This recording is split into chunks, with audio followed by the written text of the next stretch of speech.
বৃহস্পতিবার এসএসসি মামলার রায়দান করল সুপ্রিম কোর্ট। আজ সর্বোচ্চ আদালতের দিকে তাকিয়েছিলেন 26,000 শিক্ষক শিক্ষিকা এবং অশিক্ষক প্রার্থীরাও। প্রসঙ্গত, কলকাতা হাইকোর্ট 2016 সালের প্যানেলের নিয়োগ প্রক্রিয়াকে বাতিল করে দেয়। সেই রায়কে চ্যালেঞ্জ করে সুপ্রিম কোর্টে মামলা যায়। এবার সেই মামলার রায় দিল সুপ্রিম কোর্ট। বহাল থাকলো হাইকোর্টের রায়। এবার চাকরিহারাদের পাশে দাঁড়ালেন মমতা বন্দ্যোপাধ্যায়। এদিন মুখ্যমন্ত্রী সাংবাদিক বৈঠক করে বলেন, সমস্ত রায় নিয়ে আমার কোনো আপত্তি নেই, কিন্তু বিচারপতির প্রতি সম্মান জানিয়ে বলছি, আমরা এই রায়ের মেনে নিতে পারছি না। মানবিক দিক থেকে বলছি, কোনো রকমের ভুল তথ্য দেবেন না।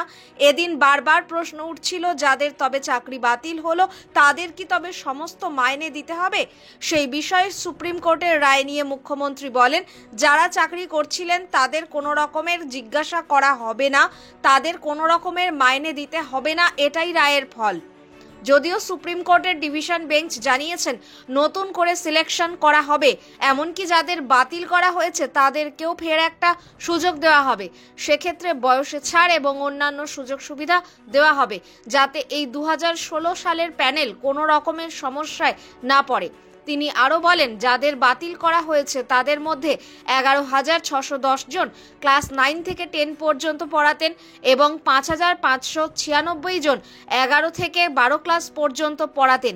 ফলে এবার খাতা দেখার বিষয়ে কি হবে সেটা দেখার বিষয়।